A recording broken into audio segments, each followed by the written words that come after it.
दिल्ली से इस वक्त की बड़ी खबर। ऑक्सीजन कंसंट्रेटर की कालाबाजारी को लेकर यह बड़ी खबर है। नवनीत कालरा की अग्रिम जमानत याचिका खारिज हो गई है। दिल्ली की साकेत कोर्ट ने खारिज कर दी है नवनीत कालरा की अग्रिम जमानत याचिका। खान मार्केट के रेस्टोरेंट से 95 कंसंट्रेटर जब्त किए गए थे और एक बड़े रैकेट का खुलासा हुआ था कि कैसे ये लोग ऑक्सीजन कंसंट्रेटर की जमाखोरी और कालाबाजारी में लिप्त थे और इनके तार लंदन तक जुड़े हुए थे। अब नवनीत कालरा लगातार अंडरग्राउंड चल रहा था, उसने अग्रिम जमानत की याचिका भी डाली हुई थी साकेत कोर्ट में। लेकिन इस वक्त की बड़ी खबर यह है कि यह अग्रिम जमानत की याचिका खारिज हो गई है।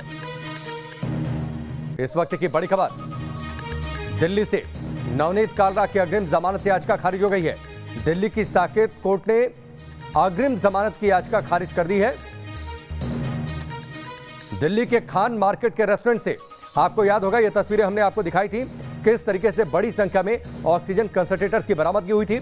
एक बड़े रैकेट का खुलासा हो गया था जो कि लगातार जुड़ा हुआ था। इन कंसंट्रेटर्स की जमाखोरी, कालाबाजारी में लिप्त था और इनके तार लंदन तक जुड़े हुए थे। इसके बाद से लगातार नवनीत कालरा के घर पर ताला था, वो अपने परिवार के साथ अंडरग्राउंड था और इस बीच उसने जमानत याचिका भी दायर कर दी थी दिल्ली की साकेत कोर्ट में गिरफ्तारी से बचने के लिए। लेकिन अब बड़ी खबर यह है कि अग्रिम जमानत याचिका खारिज हो गई है नवनीत कालरा की। इस वक्त की बड़ी खबर, देश की राजधानी दिल्ली से लगातार ऑक्सीजन का संकट पिछले कुछ दिनों में बना रहा है। हालांकि अब स्थितियां बेहतर हुई हैं।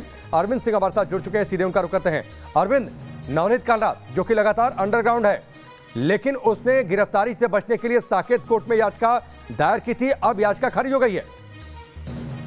बिल्कुल, और अब नवनीत कालरा के पास सिर्फ हाईकोर्ट जाने का ही विकल्प बचा है। दरअसल दिल्ली पुलिस ने जमानत अर्जी का विरोध किया था। दिल्ली पुलिस का ये कहना था कि इन्वेस्टिगेशन बहुत शुरुआती स्टेज पर है और इस पूरे मामले में, इस पूरी साजिश का पर्दाफाश करने के लिए, दूसरे लोगों तक पहुंचने के लिए नवनीत कालरा की कस्टोडियल इंट्रोगेशन जरूरत है। यानी नवनीत कालरा को कस्टडी में लेकर पूछताछ करने की जरूरत है, तभी इस पूरे मामले की तह तक पहुंचा जा सकता है। तो ऐसी सूरत में पुलिस ने पुरजोर विरोध किया था और कहीं ना कहीं कोर्ट ने पुलिस के विरोध के मद्देनजर फिलहाल नवनीत कालरा को अग्रिम जमानत देने से मना कर दिया है। तो ऐसी सूरत में अब नवनीत कालरा पर गिरफ्तारी की तलवार लटक रही है। जब तक हाईकोर्ट से उन्हें अग्रिम जमानत नहीं मिलती, पुलिस उन्हें कभी भी गिरफ्तार कर सकती है।